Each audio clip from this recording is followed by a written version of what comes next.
เฮ้ยมันอยู่ไกลเขา ฮอดกะลาซ้ำ บ่ยังบ่ฮอดกะลามันทั้งข้างกะลาเลยตัวนี้เนาะcheers cheers so มากินเบียร์ So hoy juega Argentina playing. So I got I recruited Mani. She's gonna be rooting for Argentina today. I guess พี่น้องเด้อ มันยังนี่ อันนี้แม่นอัน empanadas ปลากับอันน่ะ cheese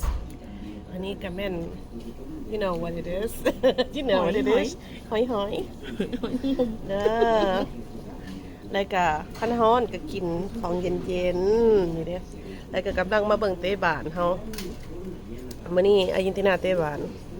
บ่ต้องได้ผิดพลาดมันมีทีวีอยู่ใส่เฮาต้องได้เข้ามาเบิ่งก่อน See this oyster มา try this กินเด้อมานี่เด้อ try it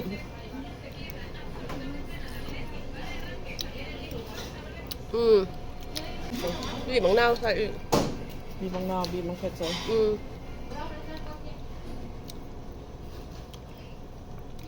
อ้ยมีหมดมะนาว เอามะเผ็ดใส่อีก บ่เผ็ดบ่เผ็ดก็บ่แซ่บเด้อ มะเผ็ดบ่แซ่บ ก็มีหลายว่า เนี่ย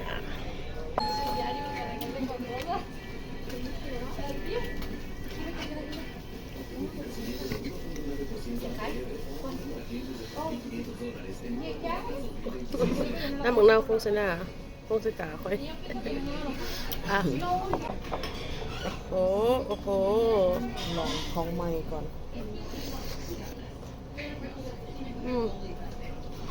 ลองมันนี่บ่เคยลองแบบที่สิลองตอนนี้แล้วโอ้แซ่บนัว แซ่บเนาะ นี่เบิ่งไปคือเจอวาซาบิ อันนี้เอ็มปานาดาเดี๋ยวนี้เด้อของอันชีสมีชีสกับอันนั้นกับกุ้งคือสีร้อนๆตัวนี้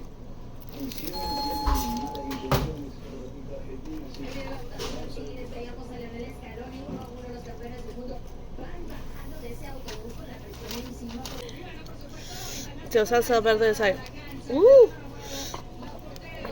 เผ็ดตัดชีเผ็ดเด้อตัวนี้เด้อ this is ว้าว เผ็ดเด้อ เผ็ด อะไรกี่หรอ เผ็ดแบบพวกแม่ขับบ่เผ็ดเผ็ดคือกัน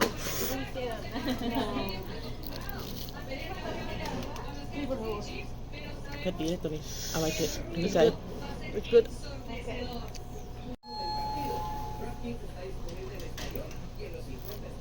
I can't wait for Friday I think It's gonna it'll be be so fun. fun เอาอีก